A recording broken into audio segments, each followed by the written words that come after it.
Hi, this is Angel Martinez, and we are here for a reading. Today, I'm going to read from something that I just recently released. I write mostly science fiction and fantasy. This year has been really science fiction heavy. Last month, I released Eating Stars. This month, I released Sub-Zero, which is part of the Esther universe. Next month, I'm going to have the last book in the Brimstone series come out. So all of those are science fiction. So we've been really concentrating on that this year. What I'm going to read from you today, though, is from Eating Stars, just a short piece from that. And that is a novella that takes place on Earth. It's a near future that has to do with alien refugees landing on Earth and how they are treated and what happens to a specific one when he runs into a music instructor who is not doing so very well, excuse me, so very well himself. So this is from fairly near the beginning of the story. So this is from Eating Stars. This is a stupid idea. The truck tires skidded again, almost taking Serge off the road this time. Really stupid. Late spring snow hadn't been in the damn forecast yet, though that happened this time of year, turning the thaw from the previous week into ice sheets lurking under the soft powder. Not for the first time, he cussed up enough heat to melt all the snow between Pittsburgh and Buffalo as he fought the wheel and thought about turning back for home. It had to be coming up soon, though. He'd tracked the path. He'd seen it hit. Not land, as he'd been watching some of the others do on the news channels over the past weeks, but hurtle down in a bright burst of orange and red. If it was just a meteor, fine. He'd make a note of the location and call it into the authorities. Get the astronomical team from the University of Pittsburgh out here. But if it wasn't? If it was one of the inhabited pods touching down across the globe, he couldn't turn his back and say, "Oh, well, not my problem." Some poor sod might need help. A shifting glow painted the snow up ahead, and only when he spotted the sight did a thought hit him. Maybe there was so much hush-hush going on about the nature of the aliens landing because some of them weren't peaceful sorts. Maybe this was Serge being the idiot at the start of a horror movie, the one who gets killed in the first 5 minutes. Yeah, and if you turn back now, Josh is gonna... Serge pulled his thoughts up short. Josh wasn't going to say anything when he got home. He wasn't coming home. Not that night or the next. No more coming home. The back tires slipped again, and Serge eased the wheel over to compensate. Not the time to wallow. He had to concentrate on the road, or this trip would end up killing him. When he could see the flames jumping and skittering in the wind, he pulled onto the shoulder, grabbed the flashlight from under the seat, and jumped out. The snow wasn't deep, but the footing was treacherous, so he stepped carefully, edging out into the field where the meteor or craft had landed. Mother of God, he breathed out as his eyes adjusted. His brain lagged a few seconds behind as he took in the tragic scene scattered across the snow. It had been a craft of some sort, an oblong shape resembling a seed pod, if he could extrapolate from what remained. 3 occupants had been ejected from the craft. If there were more, those poor bastards were trapped in the firestorm devouring the vehicle. There was no help for them. The figure closest to him was twisted into an agonized fetal position, most of its clothing burned away, the body underneath black with char. The close-fitting helmet, he assumed it was a helmet and not the being's head, was cracked, and the face shield had melted. Serge couldn't bring himself to look any closer. He trudged on to the other 2 lying close together, one on its back and the other with a hand on the supine being's chest, as if trying to offer comfort before they died. He didn't know them, didn't even know what they were, but still the backs of his eyes stung at that last moment of devotion, love, loyalty. Just as sad, no matter what the motivation. He was going to have to call the police and have them come up here, do whatever they did in these situations. But his feet kept moving forward instead of returning to the truck. Damn snow kept blowing around too much. He had to make sure. But the one with the hand placed so tenderly, Serge was sure he'd seen that one move. Yes. The helmeted head lifted. A crooning note drifted to him through the snow, a sound so heart-wrenchingly sad, Serge teared up again. Oh, you're still alive, you poor bugger, Serge murmured. Police? Ambulance? Shouldn't he get his visitor some help? Problem was, he questioned what was really happening to the refugees who managed to land. Were the world's governments really welcoming them, or were they isolating them for study, holding them captive and traumatizing them in the name of either science or global security? What would Josh have done? Probably held up his middle finger and waved it at the authorities in one way or another. Think, Kosygin, you don't have much medical training. You don't even have supplies to start an IV. Of course, the alien might not even have veins. An IV might kill him. In that regard, he wasn't any worse a caretaker than a hospital staff would be. If this was a new species and every landed craft so far had been different, they'd all be starting from scratch on the physiology and anatomy front. He shouldn't get involved. Why should he even care? It had nothing to do with him. And right there, that stopped him short. When had it gotten so bad that he didn't care? He'd withdrawn from the world, from his job and his friends, but that didn't mean he'd drive by a person stranded and injured at the side of the road, did it? Had he changed that much?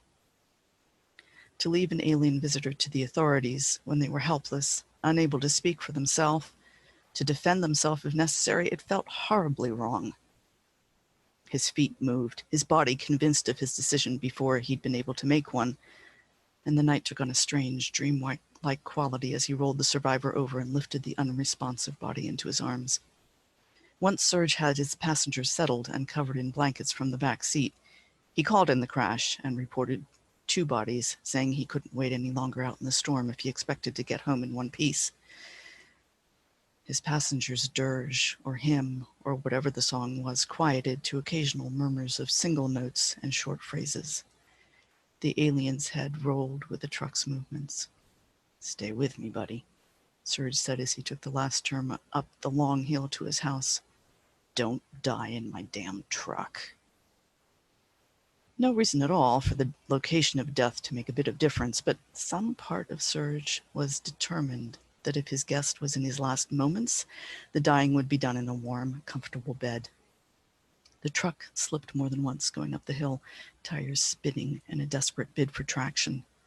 Finally, they reached the drive, and Serge could shut off the engine and jog around to the passenger side. His impromptu guest was rangy, probably a good half a foot taller than Serge, but couldn't have weighed more than the average 12-year-old. They, as opposed to she or he or another gender label entirely, might not have been remotely correct. No way to tell. They would do until Serge knew better. The 2 steps onto the porch nearly ended in disaster as Serge's foot slipped. Should have salted when the snow started. Then he had to juggle his passenger to his left arm, supported on one knee, while he dealt with the sticky screen door and got the front door unlocked. He needed to fix that, and the whole front of the house still needed painting. So many things he'd been neglecting. Today from Eating Stars, which is a standalone science fiction romance. And that is it for me. It's time for J. Scott Coatsworth. Okay, I'm hoping you see me. Yes, yes. Yay, okay. So thank you, Angel. That was awesome. I remember reading that book in beta when it was Serge and Ian as part of a collection from MLR, I think, before this new version came out. I love the story.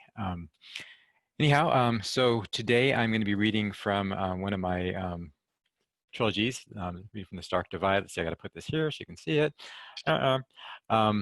So this is the first of 3 books in the Liminal Sky trilogy. And I have the other two right here as well, Rising Tide and The Shoreless Sea. I've just gotten my rights back to these this month, and I'm actually going to be re-releasing them with new covers next month. But I'm doing a special in the Con store if you head over there for the paperbacks on the first edition, so check that out. These books are basically the story of a generation ship that is going from Earth to another planet. I had written the original story called Forever back in my 20s and put it out to a bunch of publishers, and it never got published, and that was kind of why I stopped writing for about 20 years.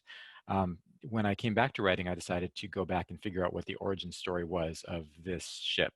And so I wrote the first novella, which I'll be reading from today, called Seedling, which is part one of 3 parts of The Stark Divide. The little bit you need to know about it, basically they are taking this seed that is going to grow this generation ship. It's going to be an actual organic thing out to an asteroid to plant it. And things have gone wrong. The ship that they're on, which is half organic and half metal, kind of a Frankenstein of a ship, is dying. And so they are having to abandon ship. And just before I start the reading, one of the 3 characters in the story, Jackson Hammond, has given up his life because he knows there's not going to be enough oxygen on the lifeboat to sustain the other 2 otherwise. So this takes place directly after that. If you like playlists, I wrote this book in large part to a song called A Boy, a Girl, in the Graveyard by Jeremy Messersmith. It's a great song. It kind of pulls in the whole Frankensteinian thing that I was going for with the ships. Okay, no further ado, and here we go. Chapter 10, Flight. Colin carried Hammond's body into the lifeboat's airlock, closing the hatch and cycling the air back before taking his helmet off. He secured Hammond's body as best he could in the 3rd seat. He put Hammond's helmet back on, set to opaque to better protect the body and to hide the engineer's ugly end from view. He would not leave a man behind. The bastard had known. Somehow Hammond had figured out that they only had enough oxygen for 2 of them on the little craft, and he'd taken himself out of the equation. Anatov had taken her own helmet back off and was sobbing silently, her face turned away from Hammond. It was the most emotion Colin had ever seen her show. He sat back down in the pilot's seat, strapped in, and fired up the jets of the lifeboat. He stared out the window one last time at the ruined hold of the Dressler. How had it come to this? The place was almost unrecognizable. She had been his ship for 2 years, and now she was a ruined hulk of decaying matter. Colin released the magnetic anchor, and the lifeboat floated up from the deck. He glanced at his watch. It was time. He nudged the little craft slowly out of the hold and took them into the void. Anna was in shock. She'd never considered Jackson Hammond a hero. Truth be told, she'd never given him much thought at all. But something had transpired between the 2 men back there, and Hammond had just given his life for them. For her, for Colin, and for the seed. She was sure of it. It wasn't supposed to happen this way. It had all been a tragic mistake. She pushed down her emotions, wiping the tears from her eyes. If her father's example had taught her anything, it was to be strong and rational in moments of crisis. She was pressed back into her seat as the lifeboat accelerated and the Dressler fell behind them. She stared after it as though it carried all of her hopes and dreams off with it into the darkness. What did Hammond mean when he said, "We both know this doesn't matter"? She asked at last. The captain was silent, apparently focused on piloting the craft slowly closer to the approaching bulk of the asteroid. He knew we wouldn't make it, didn't he? Anna glanced over at Hammond's still form. Not all 3 of us, anyhow. Colin's shoulders slumped. Yes, I think so. After a while, he continued. There's only enough air for the 2 of us to last until help arrives. I don't know how he figured that out. He's an engineer, Colin, for God's sake. She remembered Hammond's body was strapped in next to her. Was an engineer, she whispered. The Dressler spun off into the distance, slowly dwindling to nothing more than a pinprick of lights. Colin maneuvered the lifeboat closer to the vast, tumbling bulk of 43 Ariadne in short bursts of its attitude jets. The asteroid hung over them like a judgment of heaven, a vast leviathan out of the depths of space. There was no time to consider Hammond's death. Not right now. He had a responsibility to the doctor to get them both down safely. He used the jets judiciously, nudging them ever so slowly toward the asteroid's ablated surface, playing the lights over the dark rock, looking for a place to land the small craft. As they closed in on Ariadne, Colin could make out some of the surface features, pitted craters that might be the results of impacts tens of millions of years before, vast, deep cracks as black as the pits of hell, and sometimes flat, smooth areas where the surface of the rock had been sheared off. The Seed trailed behind them, tethered to the lifeboat by the same cable that had pulled it behind the Dressler. As they slowed, closing in on the asteroid's surface, the Seed began to catch up with the little craft. Although it wasn't huge by any means, it had enough mass to throw a wrench in his plans. Colin had anticipated this. As the Seed swung slowly by them, pulling the cable past in a wide, following arc, he nudged the ship around gently, reversing it 180 degrees. And just as the Seed reached its maximum extension, he began to apply the jets. The lifeboat jerked backwards, shaking the tiny ship, but slowly the jets fought back, and the mass began to slow, acting as a drag to pull them closer to Ariadne's velocity. They were drifting nearer to the asteroid now, and McAvery had picked out a flat spot to aim for. It followed a sharp ridge as Ariadne rotated below them, so he was going to have to come down quickly. He pulled as close as he dared for one last rotation, lining himself up for the landing. This is going to be tight. Behind him, he could almost hear the silence as Anatov watched, breathless. The lights of the ship washed over the asteroid surface that now looked close enough to reach out and touch. The doctor clasped his shoulder, either in reassurance or in fear. He couldn't tell which. Here it came. The sharp ridge was his marker. He fired 3 of the jets as the ridge passed over or under the ship, which it was hard to tell. The ground fell up toward them steadily. The whole ship shuddered. What the hell? They were jerked like a giant yo-yo off course. Colin fought to steady the little ship as the asteroid receded again. He fired the jets and stabilized their course. We lost the Seed, Anna pointed. Holy shit. The cable holding the Seed floated out loosely behind them as the asteroid slowly drifted away.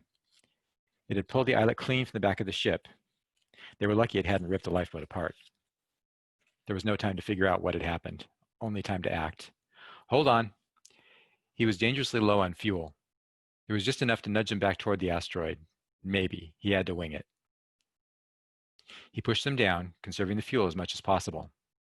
The asteroid spun around one full revolution, and he pushed in again, bringing the 2 bodies closer. Sweat trickled down the back of his neck. No mistakes. As they pulled closer, he spotted the Seed. It hadn't spun off into space. It was lodged in a crevice along the ridge. Buckled in? This is going to be rough. Locked down. They cleared the ridge by the smallest of margins. He used the last of his fuel to push them down sharply toward a landing, and once again the sheer rock face of the asteroid fell upward toward the ship. McAvery gripped the chair's armrest with one hand, his over the anchor handle. The little ship in the asteroid met with a horrible grinding roar, and once again the whole lifeboat shuddered. Colin was thrown hard against the restraining straps, and the anchor handle flew out of his hand. The lifeboat skidded across the surface toward the edge of the small plane. Colin reached out desperately for the anchor handle again. His fingers slipped around it, and he slammed down, engaging the lifeboat's magnetic anchor. The ship locked down to the iron in the rock below them, slowing to a halt just meters before the end of the unofficial landing strip he'd chosen. He started to breathe again. We're down. Colin turned back to the dock. You okay? She nodded. I'm all right. Nice landing. Jackson's cold body remained motionless in the other seat. Anna put a hand on his shoulder. Colin, I have something to tell you. Okay, so that's it for the reading. I hope you enjoyed it. And I think we're going to bring Angel back on so we can talk and take some questions. So, yay. Hi. Hey. I can see you. I can see you too. Yay! Your All reading was right. awesome. Oh, thank you. Yours was great. I love that whole concept with this seed that's going to become the generation ship. I don't think I've ever seen that. I mean, there are other organic ships out there in sci-fi land, but I don't think I've ever seen that as a generation ship that's grown from a seed. Oh, thank you. Yeah, the idea kind of came out of the story itself and trying to backtrack and figure out how this big world could have been made and how it could exist. Um, the original, actually, the world was on the outside of the skin, and then I realized that wouldn't work unless I had artificial gravity, which I didn't want to deal with. So I had to put it on the inside, so I kind of switched around. But yeah, I did take some inspiration from some of Peter Hamilton's work. He's got some great stuff with stuff that kind of combines bio and mechanical bits and pieces. So Oh, that's very cool. yeah, I love your Very cool. story. I remember when I read that in beta. It was just it's so sweet and just it was really cool. Aw. And your alien is you do aliens better than almost anybody else that I know in terms of actually like making them alien. Um, Ian was relatable to humans, but he didn't feel like a human. Right. He is very different, and it the original story was a lot shorter, and the form that it's in now is much expanded. So you actually get to see a little bit more of Ian and his people before bad things happen, Ooh, and it was just so much fun to do, especially since Ian is essentially a plant. So, and that's something I had wanted to do for a long time, to write an alien that's not home-based a or yeah. mammal of any sort. So it Yeah. was cool. Yeah, there's a whole thread in there about him needing sunlight. And I don't want to give too much away for it, but you know that's part of the story that without sunlight, it's his food. So Right, right. yeah. Yeah, So that how was is it the was fun. how other than the length, how else is it different? You said you show a little more of where he came from. Yeah, there's a little bit more of where he came from. There's a little bit more interaction between Serge and Ian. Originally, it was written to a word count limit, so Mm, there's only so much I could say. So there was a lot of skipping over and saying things in a sentence that really should have been a scene. So a lot of that has been expanded, and it's the ending is also a little bit longer. Just you see a little bit more of them after the fact. So it's just it works better as both a story and a love story now being expanded a little bit. okay. Yeah, the story that I wrote for you was Wonderland or one of the others, but remember it was like 10,900 words and it had to be 10,000 and having to Oh go back and just gosh, like weed out the little bits of like extra stuff and to get it just down to that word count. And it's still the story is good and it works, but you lose some of the texture and the detail that you can build in with a longer work. exactly. Yeah, and that's not always the case. I mean, a short story that's really designed to be a short story Yeah. shouldn't be any longer. But this was one of those that did need some extras. Um, yeah, if we have anybody listening who has any questions, please feel free to ask. Otherwise, you're just going to have to listen to Scott and I talk to each other, which we don't mind. We don't get to talk face to face as much as we would like to. Yeah, we haven't been to a con together now since last year or so. Oh I'm God, missing my angel time. it's been forever. It's been horrible. Yeah. I don't think I'm going to actually see anybody face to face this year, the way it's looking. So it's been a little bit crazy. Yeah, I'm wondering Oh, if Lisa, oh thanks. yay. We'll Okay, flail back. Lisa Milliam. Anyway. okay, so we have a question to me, it looks like. Scott, what's making you re-release your books, if you don't mind the question? Uh-huh. Sure. So I was with Dream Spinner, and I had stayed with them for a while, and there's a lot of controversy there I will not go into. But I had long been moving away from doing really romance-based stories, which I was never well, a lot of my stories are romance or romance-y, but a lot of them are not actually full-on romance. So I was trying to move more into doing diverse sci-fi and fantasy with a lot of LGBTQ characters. And it just basically came down to it. I'm right now searching for an agent and or deciding if I'm going to go just fully on a self-publishing path. So I decided to pull the books and go ahead and republish them directly. And then in the next year, I will either get an agent and have some things coming out that way, and or I will release the new things that I've been writing. I've got one novel that is a follow-on on this series that actually takes place at the same time as the Stark Divide, but back on Earth, what happens on Earth. and that's out for agent review. And I'm working on a new story that is in one of my other universes. So yeah, I'm just kind of going in a different direction here. Angel, want to take the next one? Okay, Otter's asking if I drew on any specific plant species.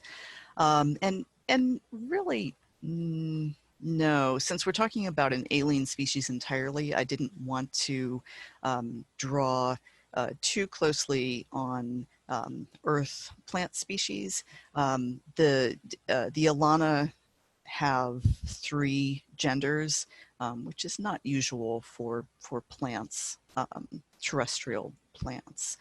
So I didn't really want to make him or make them based on any kind of earth vegetative life. Looks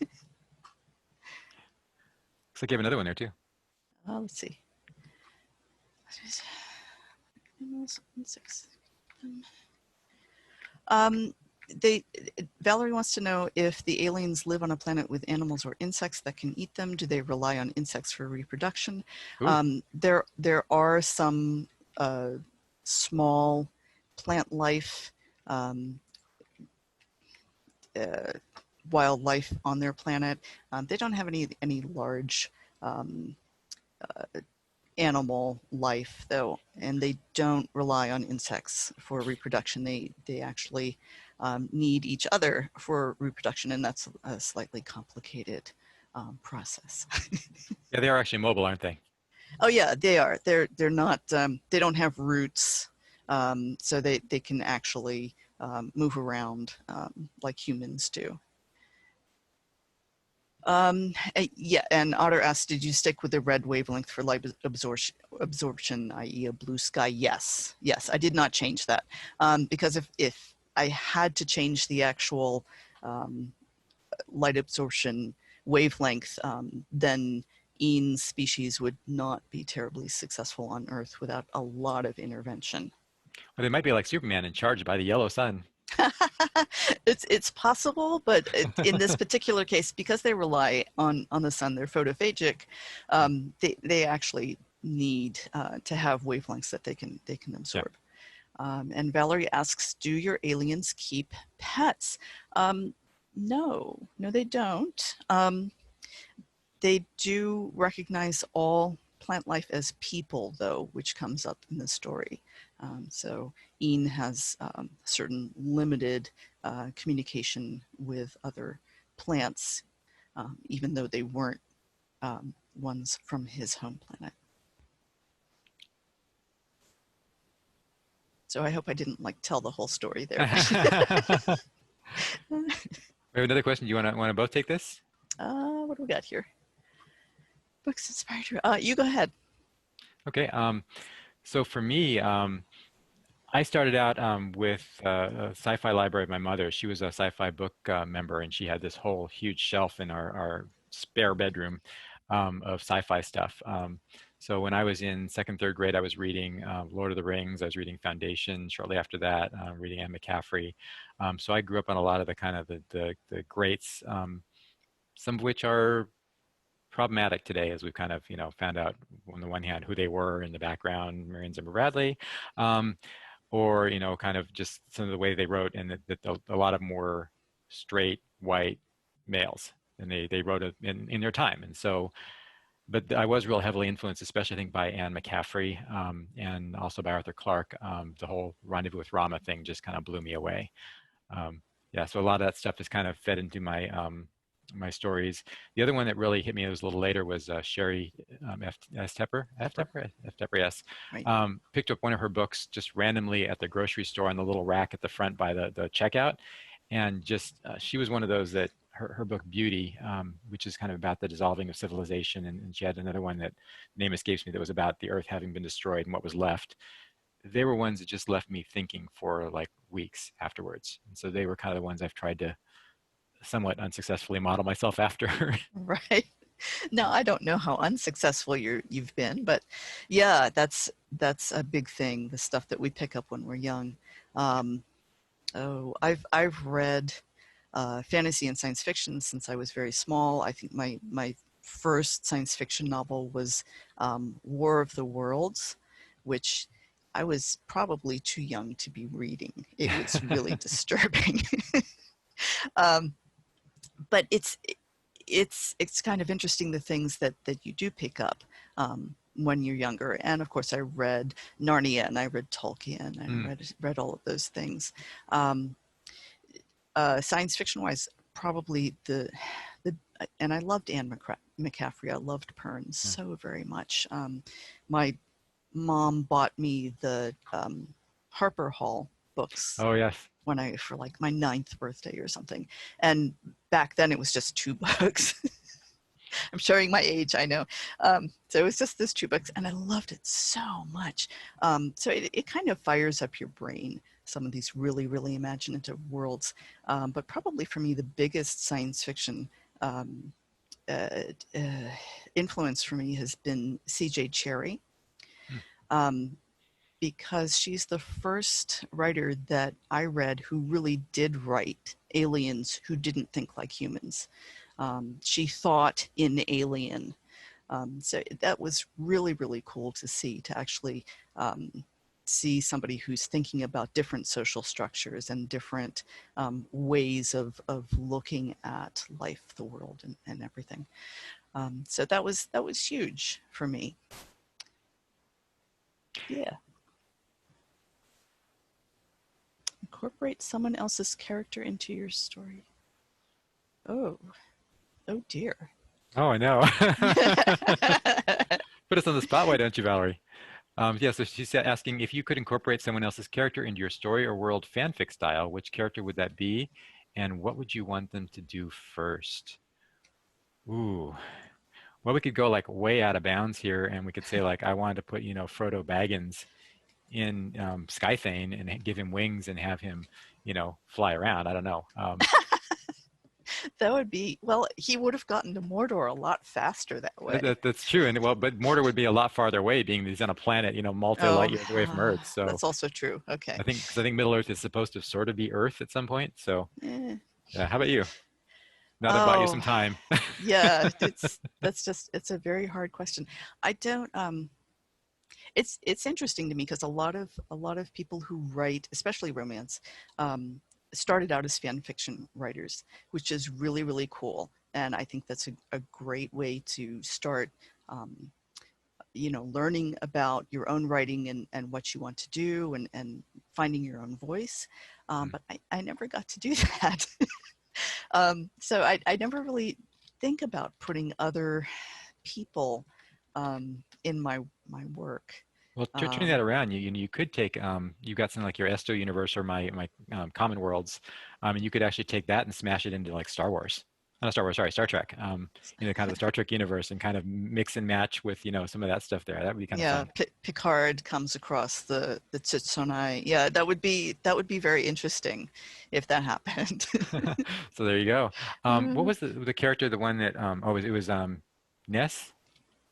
The one that I was very upset with you about in the one book because of the thing that happened. The thing that happened. Yes. Yeah. Well, but there were several characters that were named Ness, and I was pushing Angel that she needed to do a mashup of all the characters with the same name in one book from the different stories. There were two characters named Ness, and one of them is Nestor, and the other is Sagnasagiel. So they do have different names. They're just both shortened to Ness, and one of them is a centaur, and one is a fallen angel. So these are completely different things. And doing them as a mashup would be just weird because it's completely different universes. Another question? Somebody is, Joe's asking if anybody's ever written fan fiction based on your worlds, and would I read it? Nobody actually has that I know of. Maybe they're too shy to show it to me. I don't know. Would I read it? Yeah, that would be so much fun. It'd be so much fun to see what other people are thinking about the characters. Absolutely. Yeah, I'm still waiting for my first macaroni fan art. I've never gotten macaroni fan art. Nope. If anybody wants to make me a macaroni fan art of any of my books, I will gladly accept That'd be great. Yes. Yeah. Let's see. So we have to sort of invert this is from Michael Williams, to sort of invert the fanfic idea. If you could invite a favorite author from any era to write something set in your worlds, whom would you ask and why? Oh. Ooh. I think I would have Sherry Tepper write something in mind just to see what she would do with it, because she was such a master of the social sci-fi and of taking things and just twisting them around to make you look at not only the story, but also how it reflects on our world today and where we're Right. going. I would love to have Terry Pratchett. Of course, Ooh, good choice. it's a little late, unfortunately, but that would have been so much fun to actually to be able to work with him. His sense of humor, his sense of showing social issues through humor. These are things I really connect with. So it would have been really cool. But no, sorry, Sir Terry. Okay, we have Valerie Michaels. Am I saying that right? Is it Michaels? Michaels? She'll let me know later. What's the biggest challenge in deciding between whether to self-publish or find an agent? Oh, Yeah, hmm, so this is kind of my journey right now. I've been a hybrid author for a while, and I'm trying to find an agent. The You have a lot more control if you self-publish. You can get stuff out quickly, which is sometimes good and sometimes not good. And you can do with it what you want. You can make it what you want of it. You get more of the money when you sell the books potentially, but you are potentially selling fewer books because you don't have the marketing budget. If you get an agent, get placed with a bigger publisher. I mean, it depends. You can still get with a big publisher and do horribly. right. It's not a guarantee of anything. You have a friend who's been going through this whole process and doing really well, but then has kind of got stuck at the point of getting the publishers to actually pick the work up. So you can get into one point, you get into another point, and you're still not there. Um, for me, I'm still going down that road. I don't know if you ever tried to get an agent, Angel, or thought about it. I did at first. I mean, you have to remember that I started looking for publication in the late 90s. And back then, computer technology was not what it is now. All submissions were done on paper. You printed it out, you put it in an envelope, you stuck stamps on it, and you mailed it off. It was a very slow process, and it was not fun. So I kind of gave up on the whole agented uh, process a long time ago.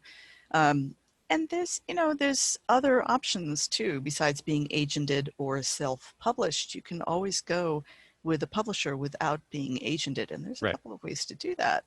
Um, the big publishers usually have open submissions at certain times of the year, where they'll take unagented submissions, or there are always smaller publishers. If you're publishing certain kinds of work, a smaller publisher is sometimes better because they understand more what you're doing.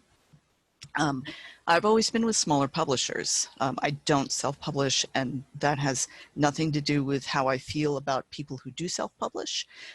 It has to do with me and how not comfortable I am with self-publishing. It's not for everybody. If you don't feel comfortable with it, then don't feel like you have to do it. So small publishers have always been what I've been most comfortable with. Um, I don't necessarily need to be with a big publisher.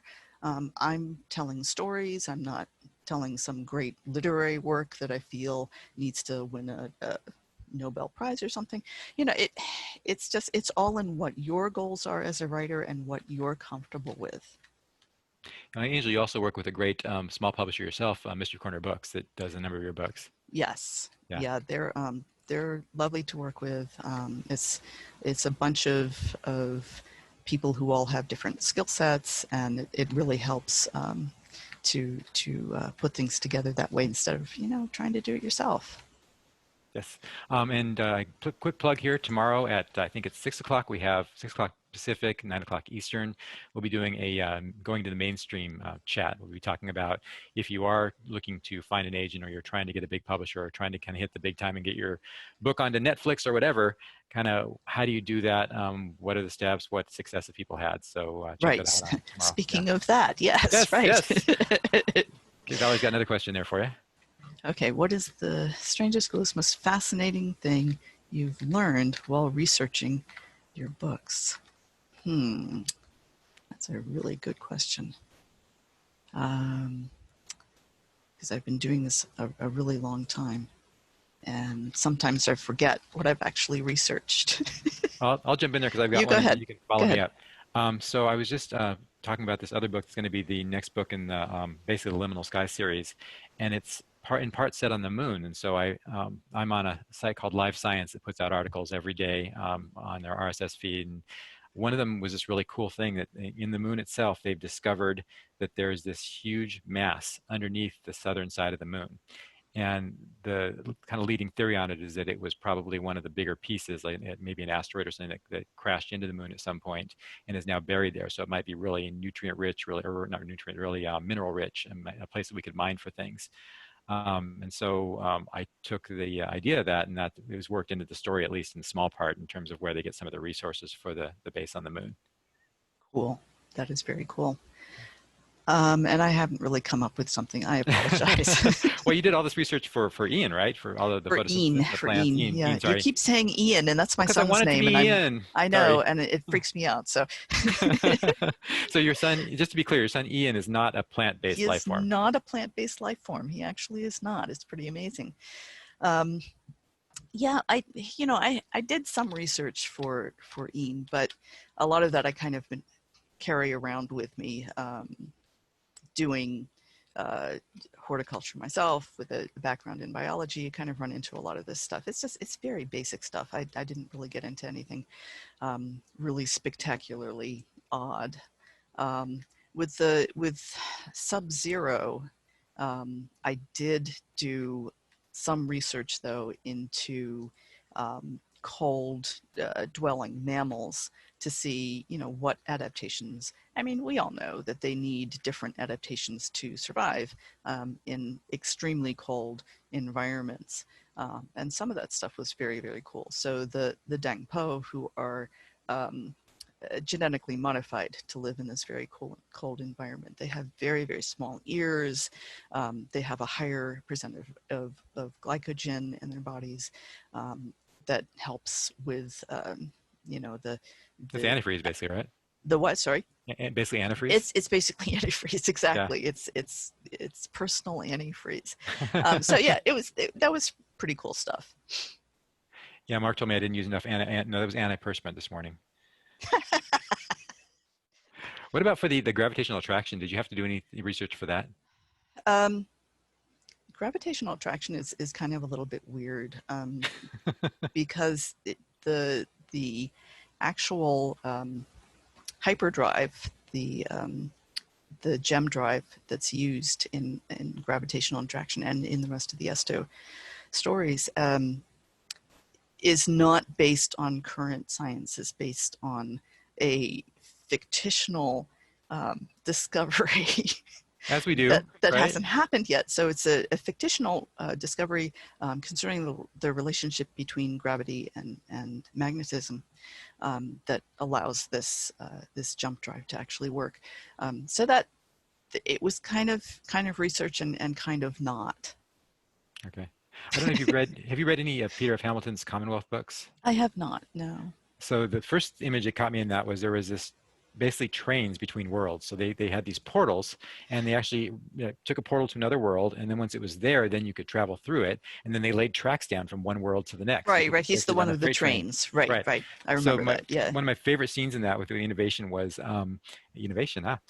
was mankind was working to go to Mars in a big way with humans, and they had spent millions and billions of dollars and built these ships, and they had them sent. And just before they got there, this guy figures out the theory about how to create portals and travel through them. And so the ship lands. It's all this fanfare. We're here on Mars. We've done it. And Ozzy is there to meet them. He just walked through the portal from Earth and says, "Hey." Oh, that's terrible. Although also kind of cool. Yeah. All right. So what are you working on now? What's next? So I'm working on a new story it's in the world of my last run, and there's another short story that's out for submission right now called Thrasis Reign. Basic idea behind it is it's a world that was cut off from Earth after Earth ended, because I always kill Earth off. And yeah, you're really bad about that. yeah, and it's kind of McCaffreyan, and that it's kind of a sci-fi fantasy. It's got that kind of fantasy feel. and the world is full of symbionts that are starting to take notice of humankind and try to integrate themselves with humankind. And there's a big threat, and Ah, there's, something's going to happen, and so we kind of set things off with that story. It's going to be probably another trilogy. very How about cool. you? Well, I still have in progress, it's going to launch July 28th, the final novel in the Brimstone series. Woohoo! And I know a lot of people are going to be yelling at me. It's like, what? What? It's the last one? It's the last one for now. Yes. It's been a long series arc. This is the last in the series arc. Brimstone is it's science fiction humor. You don't take it seriously. It's about Shax, who's the demon prince of thieves, who was exiled from Earth. He decides to be a space brigand. So this is all about, from his beginnings as a space pirate to now this last story, which is it's kind of long, or longer than most of the Brimstone stories were. So that's coming out July 28th, and I know people are gonna be screaming, kicking and screaming when I say it's the last one. Will it feature a certain pink hedgehog, It does. It heavily features a certain pink hedgehog. which I can So see over your shoulder there if you move just a little yeah, bit? Leopold. Whoops, other Other way. way? Leopold is in it. So that's the cover back there with the little pink hedgehog.